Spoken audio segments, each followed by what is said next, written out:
Chapter 1, Jeremiah chapter 1, verse 5 to 10. Chapter 1, verse 4 to 10. Jeremiah chapter 1, verse 4 to 10. Ato nini basahon responsive reading. I will read verse 4, kamit verse 5, hangtod makabot kita in verse 10.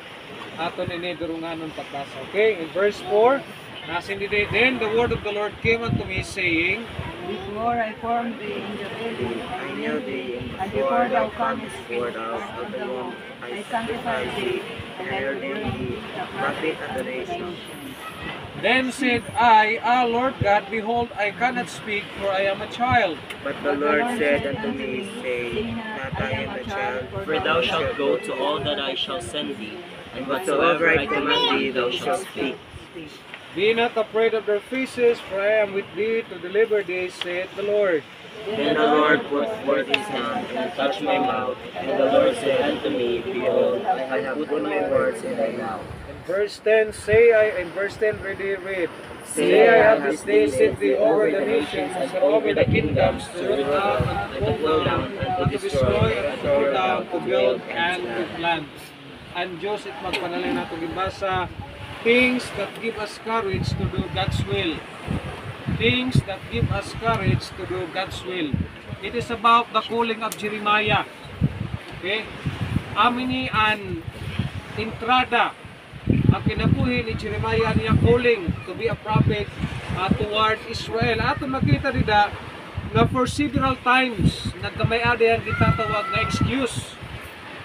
Like Moses. Aniya didi siya, Lord, dira ko pwede because I cannot speak because I am a child. It means to say, Lord, diri pa ko matured enough kumatubang yung mga tao. Lord, diri pa ko matured enough magsumata nimo pulong. Pero nasa ang Ginoo, ayaw ko nung kahadlok, for I am with thee.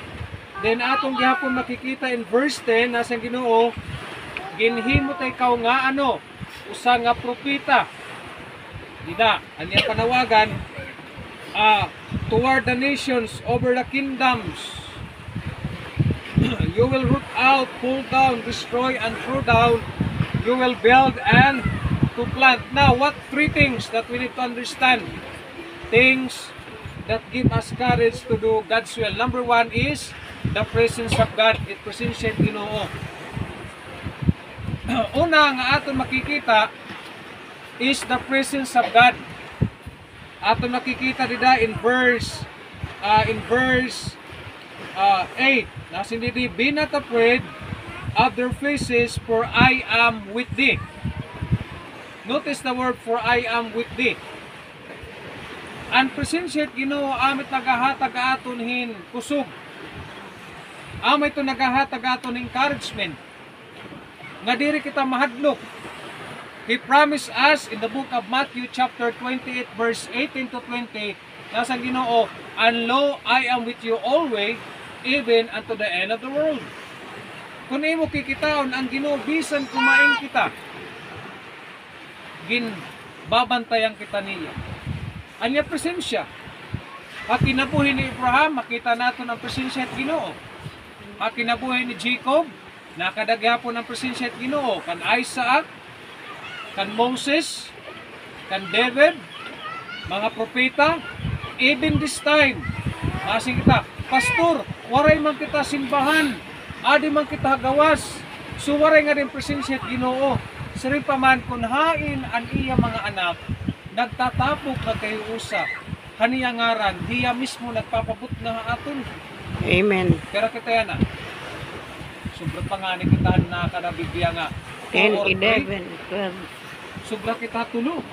Sobra kita upat. 15, 16. So yan ang paladaan, it presents it Ginoo, kaupod nato niya na maram ako, nga it Ginoo mismo, nanilipay yan na aton, kaya naman, mada kita na baptisin. Pagtikan ni paladaan naton, kaupod na naton it presents it Ginoo. Pagparkon sakyanan, nakilala na kong kapitan, uy pastor, ikaw may ngayon kumini. Ngayon ka mo, si kung di kami, may na kami baptisin. Maaram hira. nga kanang simbahan ning activity.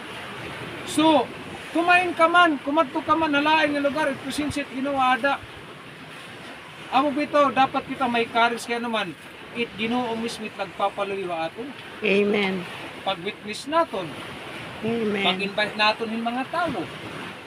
Diba? Pagbuhat naton hit kaburuton hit Ginoo. Kaya di kita mahadlok kay it Ginoo mismo amo it nangunguna aton. Ikaduha, not only is the presence of God, but number 2, atong gyapon makita is the performance ng Ginoo. The performance of God, atong makita dida in verse 9. In verse 9, nasin didi, then the Lord put forth his hand and touched my mouth. And the Lord said unto me, behold, I have put my words in thy mouth. Ano ang gimbuhat ang Ginoo ni Jeremiah? Lord, di na ko pwede. Kay bata pa ako. Lord, di ko pa kaya mag-istorya erasing ng Ginoo.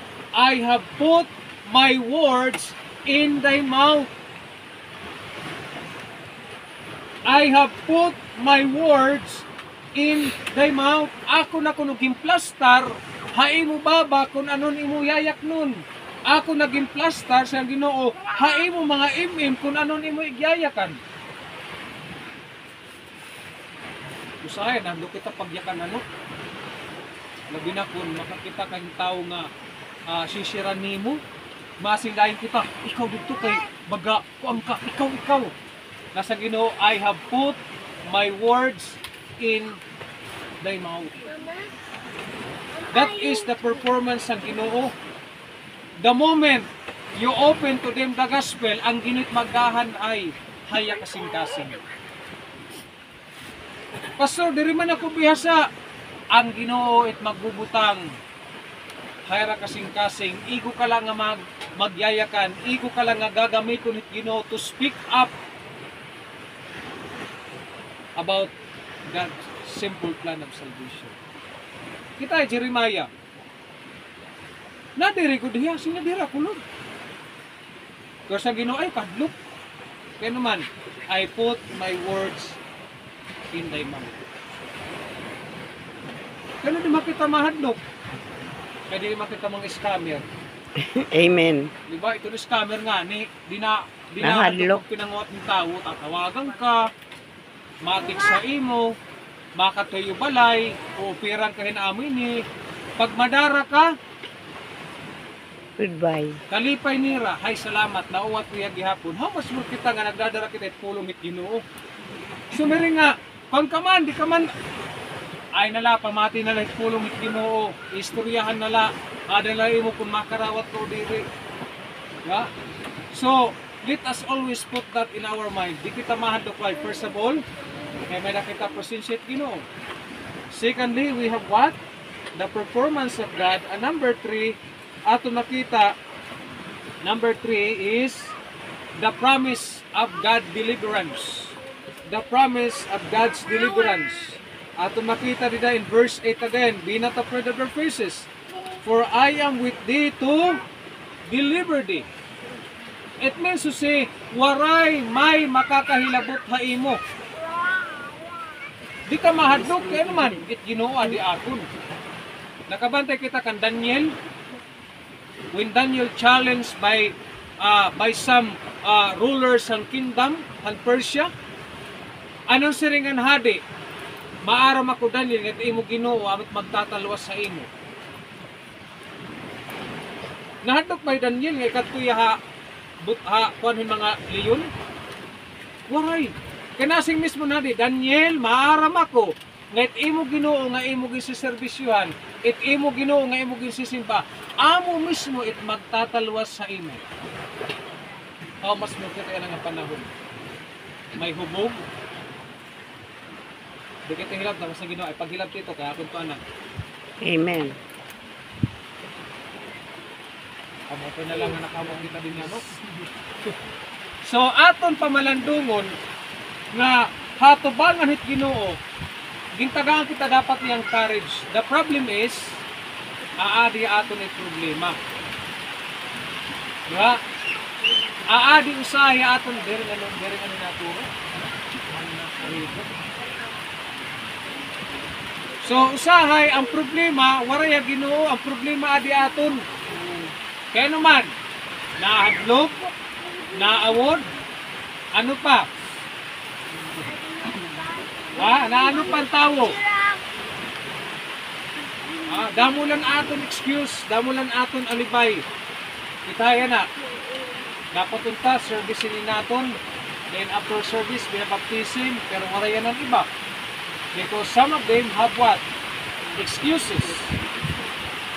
I-right excuses. Bahala pira. Basta kita. Pagtangali kita yan ng Quran. Sige lang. Ipakita natin nga at Ginoo nagpapaloy atin. Okay, things that give us courage to do God's will. Number 1 is the presence of God. Number 2 is the performance of God. And number 3 is the promise of God's deliverance. So this afternoon, nauran pa man atin ay pakanon urawon anay natin kadali. So we will have our prayer once again. Let's pray. Lord, once again, salamat. Higayon, pagliw kayo mo ginang pag-aamon this time.